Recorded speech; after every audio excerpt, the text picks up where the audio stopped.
Welcome in to the Inside Carolina Postgame show sponsored by Johnny T-Shirt, JohnnyT-Shirt.com. Got three people in the show tonight. Dewey, Burke, regular, Taylor Vippolis joining us from Miami, right? Correct. Man, you can't beat that. Carolina 80-69 over NC State in a game that I don't know what I would call it, maybe disjointed a little bit. But Dewey, your overall thoughts? Yeah, disjointed is a good way to put it. Choppy game. Obviously, completely lost its rhythm when Smith got hurt for State, which you hate to see. Terrible call on Leaky, though, to be ejected, which we can get into if we so choose. But yeah, we didn't shoot it great. Neither did they. It was a little bit sloppy, but sometimes games that carry a lot of hype can be that way, where the actual product on the floor can be ugly. But I thought our kids played hard. Obviously, RJ was great in the first half, and Armando got going in the second. But not a lot of pretty basketball, but any win over State, you'll take it. And as the announcers kept talking about, we needed a quad one win, and we got one. Yeah, indeed. And I think NC State's a good basketball team. You hate to see Smith get hurt there. I agree with you. You can't eject somebody for that foul. It just – you can't. But whatever. Vip, your overall thoughts on the ballgame? Yeah, I thought the first half, NC State did a pretty good job on Armando Bacot. They weren't really letting him catch the ball in low positions in the paint. And then in the second half, like Dewey mentioned, Armando really got going. He finishes with a stat line, 23 points, 18 rebounds. And I think the biggest takeaway from this game and this season really for me has been like, I really don't want to normalize what Armando Bacot is doing out there. Like the stat lines that he's putting up and his ability to kind of carry this North Carolina team is something that, deserves a ton of credit. And then when you can pencil him in for almost 20 and 10 every night, to have somebody like RJ Davis go for 26 points, to have somebody like Caleb Love who could chip in with double figure scoring, like this team, when all the pieces are playing like together, it is going to be a tough out for them once you get to the postseason. Yeah, Dewey, let's talk about Armando out the gate. I mean, he needs to be discussed. We discuss him all the time. 23 and 18, like Vip said, he was 16 and 9 in the second half. He had a battle with big old DJ Burns, and we discussed it on the side chat a little bit. But you played with a guy that was guaranteed to give you 20 and 10 every night. And Armando breaks his rebounding record tonight for North Carolina. But just speak to that aspect of it. I mean, that is pretty much guaranteed 20 and 10 every night, and then everybody else can go do their thing.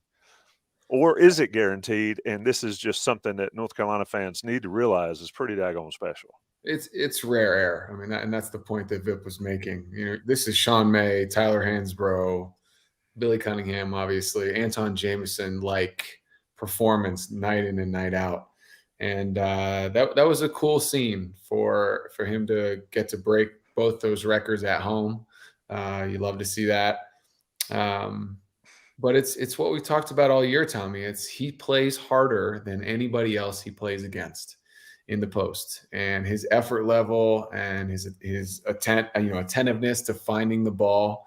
Some people have a knack for it and some don't. We've had tons of good bigs over the last 20 plus years and before that. And some just have a knack for the basketball, and the ball kind of finds him off the rim, and he fights and he scraps and he leans on guys.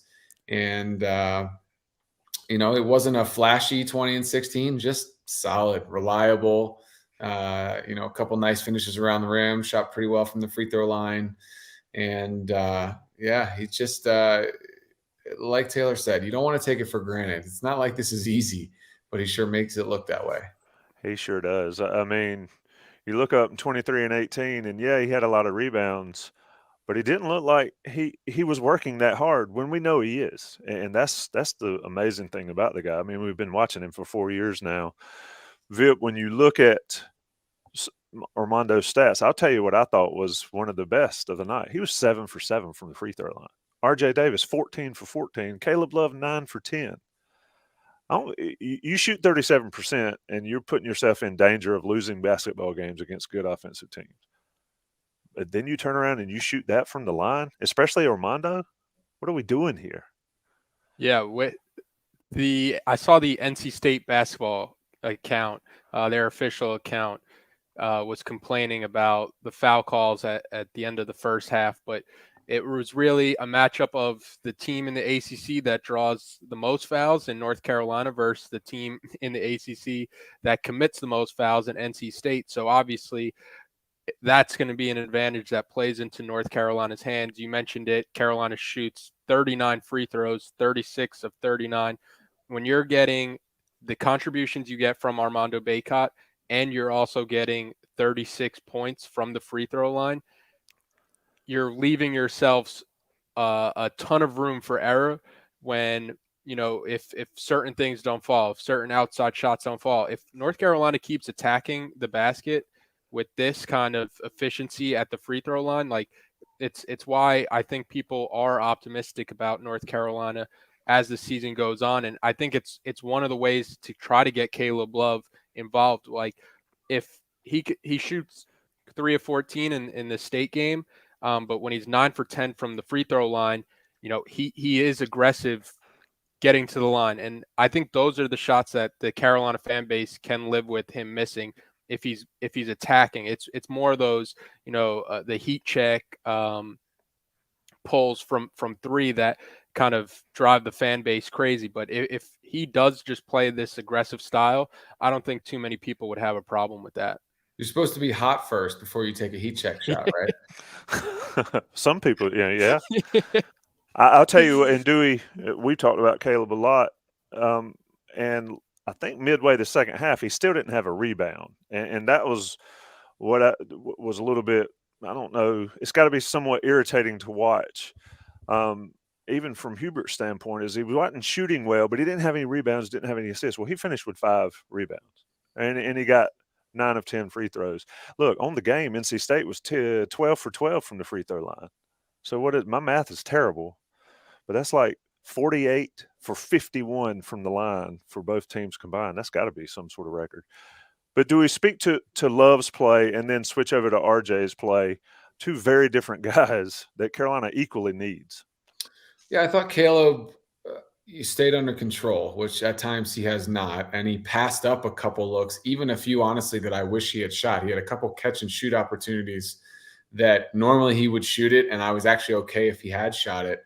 But he's obviously struggling a little bit with his confidence from the perimeter and instead starting attacking the glass and being more aggressive. And when you attack the glass and you're more aggressive on offense, it's going to feed into the rest of the game. You're going to be a little more aggressive on the defensive end. And obviously he got popped in the face, which he wasn't pleased with.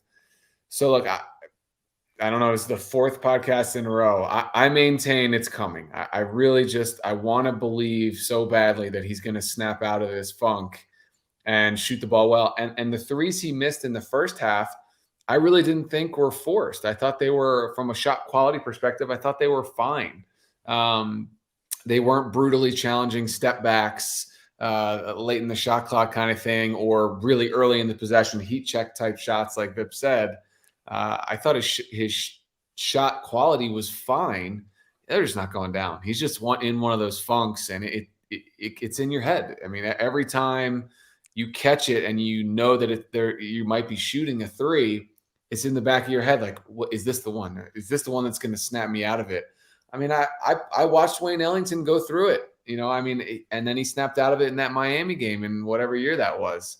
And he's one of the greatest shooters we've ever had. And Caleb is not one of the greatest shooters we've ever had. He's just struggling. And I maintain he's going to snap out of it. I really think he will.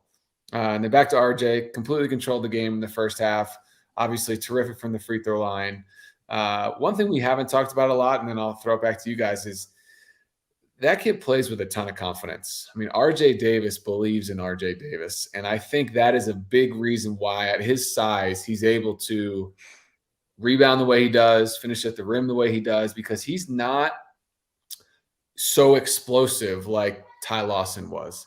And he's not a big guard. He's very small. He's very light.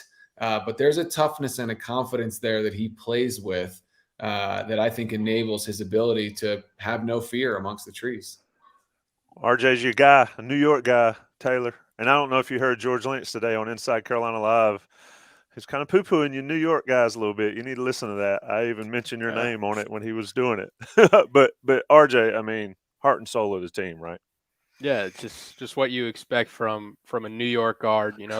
We have it coming with Ian Jackson. You can never recruit too many New York players, but he when things get rough for this North Carolina team, it feels like he's the guy that kind of steadies them. And you could check the splits. I'm pretty sure like the last 11 games, like when he was dealing with that dislocated finger earlier in the season, it was clearly throwing off his shot. But as he's had more time to kind of heal, the last 11 games, I'm pretty sure his splits are somewhere near like 50, 50, 85, and even higher now with the going 14 for 14 from the free throw line. But he does seem like you could already pencil in Armando. But for me, it seems like RJ Davis is kind of the heart and soul for this team, who really can determine, how high this team's ceiling is. And then when it comes to Caleb Love, I think him and RJ both share in that their confidence in themselves. The reason why I believe Caleb Love will turn it around, similar to Dewey believes, it's because I know every time Caleb Love shoots that ball, he has the confidence that it's going in. Dewey said he wasn't the best shooter in program history, but I really believe in Caleb Love's mind. He does think that he is that. So I think it's going to be something where North Carolina, I've seen some fans who are like, move Caleb Love to the bench, or let's reduce Caleb Love's role. For this team to get back to where they got to last year, Caleb Love is going to have to play a massive part in that. And it's not going to be something like, reduce his role, increase somebody's role, and still get to that end destination. Like, for Carolina to make it to a title game, they're going to need the best version of Caleb Love. Absolutely. And somebody compared Love to Donald Williams. Don't do that. That's some recency bias there. Go back and watch Donald Williams and what he was able to do before he got hurt, especially in the 93 Final Four that they honored today. Dewey, let's talk about, and folks will listen to the Inside Carolina Postgame show, Johnny T-shirt and all that good stuff. They've got the jerseys too. They wanted us to mention they've got the women's and men's jerseys there at Johnny T-shirt. So check them out and get that 10% off. But Dewey, let's talk about team defense. I thought State was aggressive, overly aggressive in the first half. I thought they were kind of taking it to Carolina. Yes, Carolina led by 1, but State shot 46% in the first half. They shot 38% in the second half. What did you see differently that they were doing other than just ramping up the effort to deal with NC State? We discussed the DJ Burns defense, and I still think playing behind that guy is just a bucket. But defensive side of the ball, I think that's where Carolina won this game.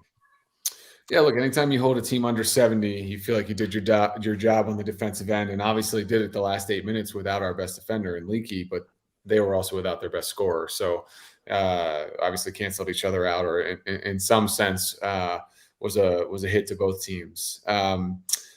I thought we were better in the second half defensively, except for on the high pick and roll. I thought that we didn't do a great job. Their little point guard made 3 or 4 or 5, 15, 18 footers off a ball screen that I didn't think our bigs did a good enough job of coming up to contest. Obviously, Armando was, in foul trouble. He didn't want to get himself involved in a potential fourth early in the half, which I get. But outside of that, I thought our ball pressure was solid. RJ was picking up 94 feet the whole game, which should have worn them down. They don't have a lot of scoring options also. And so Smith goes out, you feel good about your chances to keep him at arm's length. They kept throwing it into the big guy. Obviously, you and I, we were texting about this. My contention was just play him straight up 1-on-1. I'm not convinced he can score 30 and have enough points that it overall impacts the game enough for them to win. I know he had that little flurry where he scored a couple in the row, but in the first half, as we were saying, they were doubling him and leaving shooters, and he was skilled enough to find the open guys, and they made some threes. We didn't do that in the second half. We just played him straight up. Pete had some good possessions, at least giving Armando a break. And obviously, look, State was without their best player. That has to be said. So was our defense a little better in the second half? Yeah, I think so. But they didn't have their engine. Let me ask you a question, and Vip, you can chime in too. What are you supposed to do, Dewey, defensively against that guy? And Pete Nance said it. I would have been barking at the ball-headed white ref the whole time. Like, what am I supposed to do? Yeah. Like, how are you supposed to defend that type player if they're not going to allow you just to straight body him up? Yeah, and you said in the text fronting him would have been an option. The challenge with that is if you don't have good ball pressure, that over the top pass is very simple and it's a bucket, right? And so you rely on your teammates to have ball pressure to not have an easy entry pass over the top or easy high low. In that scenario, to me, he obviously very strong and very heavy and can just back you down, back you down, back you down. But I just didn't see that he was explosive enough that he could score enough points to ultimately make a difference. How you guard him, it's instinctive when somebody is banging on you to put both your hands up. And as soon as you put both your hands up, they whistle for you for a foul. And so surprisingly, none of our guys tried to take one of those hits in the chest and fall down and buy that charge that you can buy in college basketball today. That actually is surprising to me because if ever there was a guy you're guarding that does have the weight and the strength to knock you over like you got shot by a sniper, that would have been the guy. And yet we never did it, which is interesting. So yeah, look, you maybe try to take a charge, maybe pull the chair out from under him to get him off balance, maybe front him I think you mix it up. Clearly in the first half, doubling was not the answer, but look, playing him straight up, I know he scored 18 points, but I think it was fine how we guarded him. I didn't have a huge problem. Yeah, I mean, I like how they man up and play defense. I don't like the flopping and falling down. Now, I hate it. I'm just surprised they didn't do it. Yeah, I was too, and I was afraid that was coming from the smaller of the two bigs for NC State against Bacot. I was waiting for him to pick up his fourth with that type call. Go ahead, Vip. Sorry. Yeah, I was going to say when Bacot went out in that first half, I didn't have a problem with Carolina doubling the post. It was just when they were rotating and they're scrambling, it felt like they didn't know, who they couldn't leave on the scouting report. Like Morcell is like a 44% 3-point shooter, and you just have to know like that's a guy you can't really help off of. So I think it was it wasn't the doubling as much as the IQ in the scramble that I had a problem with. And it feels like NC State always has somebody with like this body type who is just like the biggest guy out there on the floor. It was BJ Anya. BJ Anya the year before. Like NC State's got to lead the country in this body type of a player. I think it's great. I mean, he's the guy, and he may make some money someday playing basketball overseas or whatever, but he's the guy that you show up at the Y and you see this guy and he's put on some weight, he's gotten older, and he just destroys everybody out there. And you're like, who is this guy? Vip, speak to the defensive effort overall. I really like, and Dunn got 17 minutes, and a lot of that came when Leakey got released from his obligations by the officials tonight. I thought Dunn did well on the defensive end. How are you feeling about this Carolina's defensive squad? I think Caleb buys in on the defensive end. This team's a lot better on that end and overall. Yeah, when you get a more engaged Caleb Love on the offensive end, I think his defense just naturally picks up. I think the defense still has a ton of room for potential. I think when they are pressing and they have the chance to speed teams up, they're going to look a lot better. It's just, do they have the depth to be able to pick up 94 feet? And I think the answer to that right now is a pretty resounding no. When you don't really get a ton of bench contributions, or when you do get bench contributions, it kind of fluctuates who the contributions are coming from on a game-by-game basis. So I think defensively they do have a ton of room, but it really starts with RJ and Caleb and how they're guarding on the perimeter, because for the most part, what Mondo and Leakey are going to give you, and then Pete is just another big body, and Pete might not get the blocks, but for his presence in the post, I do think he does alter a good amount of shots. Yeah, I think it's an interesting dynamic. Let me get some questions. You've got a question in chat. We're going a little bit longer since we've got Vip and Dewey Burke joining me here on the Inside Carolina Postgame. I'm going to throw up a question for you, Dewey. It looks like we all can answer it. What do you think about the current rotations? More bench playing time needed. I've said all along, and I'll get my uneducated thought out. Hubert plays matchups more than any coach has at North Carolina, and we've talked about this a lot. But Dewey, what do you think of those rotations? It's working at times, and it's a little different. There's not much rhyme or reason other than matchups. But where are you with that? Coming from Roy Williams' system, and we've seen that for, if you include Dean Smith, forever. Yeah. Look, I'm absolutely a proponent, specifically earlier in the season, of giving guys a little bit more leash and giving them time to make mistakes and learn and get comfortable out there. I think it's really hard to be able to consistently contribute when you don't know if you're going to play and you can't prepare yourself mentally to, I know I'm going to play X. So if you're Dontrez or you're Seth, I think it's challenging. Like Seth didn't play hardly played in the second half. How much did he play in the second half? I don't remember him out there, but I'll check. Yeah, and so none. Yeah, that's what I thought. And so, look, I'm a proponent of early in the season getting guys reps so that they're comfortable later in the season. But the reality is, we didn't do that last year, and we didn't do that this year. That's just not how he seems to rotate players. Now, the last couple games, you've seen him put Dontrez early into the game. Obviously, DeMarco's been playing more since he got back from being hurt. Puff was out again. So you've had some injuries. But if it's playing matchups, perhaps, Tommy, if that's what he's thinking. But to me, it comes down to trust. And these guys would be playing more minutes if he trusted them more. And it's a harsh thing to say, but I also think it's a reality.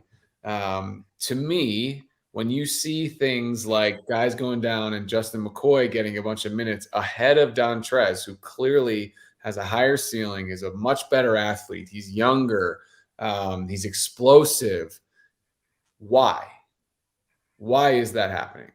Well, it's because whatever's going on in practice has not led Hubert to say, Dontrez has got to be in there. He's a difference maker for us. And so that's the harsh truth. But if these guys haven't earned his trust, he's going to play his juniors, seniors, and fifth-year seniors 37 minutes. He's just going to keep doing it until somebody earns more trust. That's just what I think.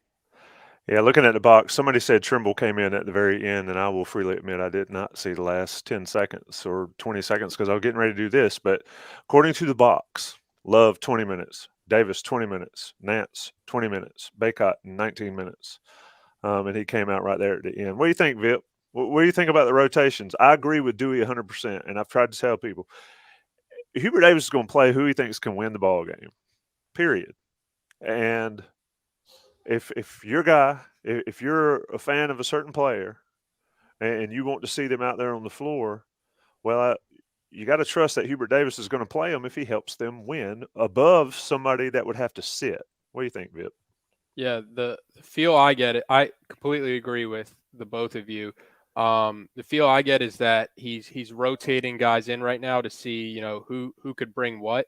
But once you get towards like the end of the season, like that Duke game and going into the ACC tournament and the NCAA tournament, the sense I feel, or the sense I get from this North Carolina team, is that he's going to go back to that like Iron 5 type mentality, because at the end of the day, those 5 are going to give North Carolina the best chance to win, and nobody from that bench group has really separated themselves.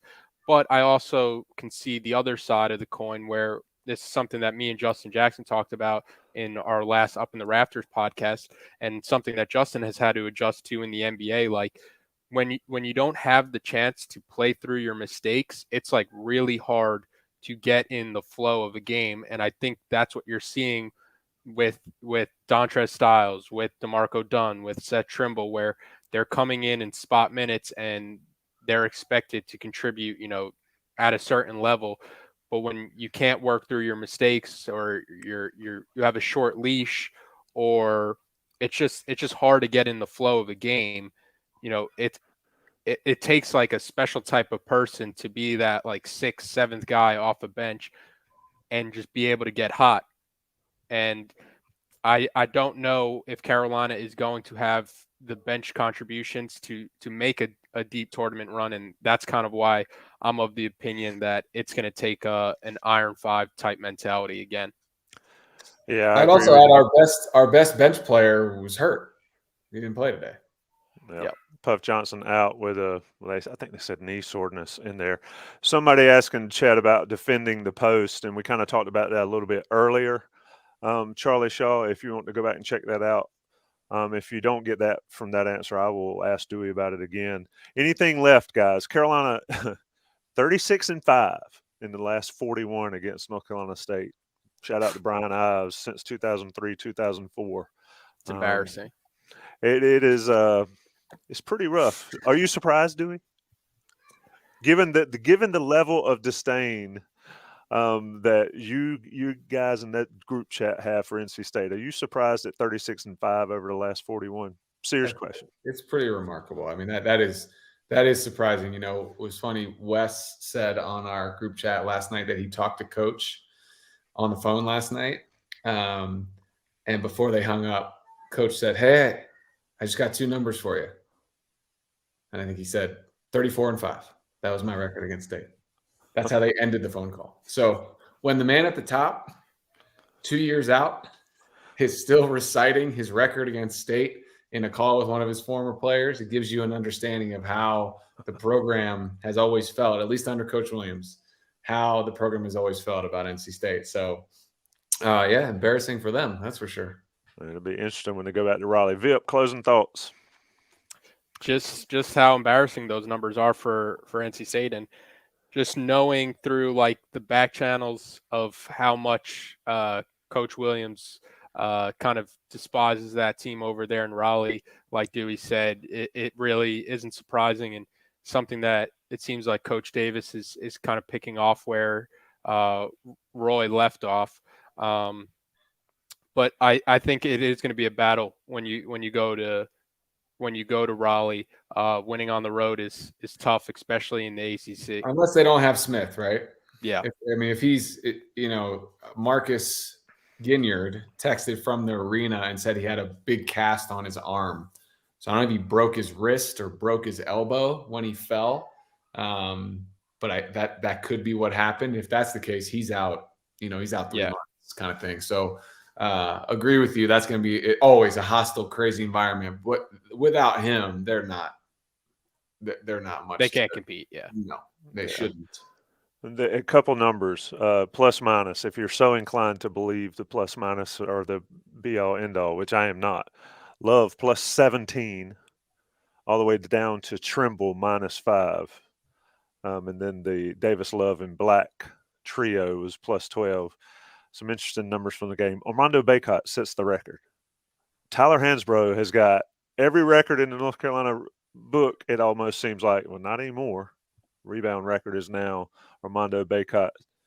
Dewey Burke, Taylor Vippolis, Johnny T-Shirt, and JohnnyT-Shirt.com. Anything left, boys, before we get out of here on the 36th win against 5 losses against North Carolina State? We good? Good. Shout out to the 370 that joined us for the Inside Carolina live postgame podcast. Check out all the content from Adam Smith and everybody on the ground, Ross Martin on the ground from the Dean Dome. We'll be back.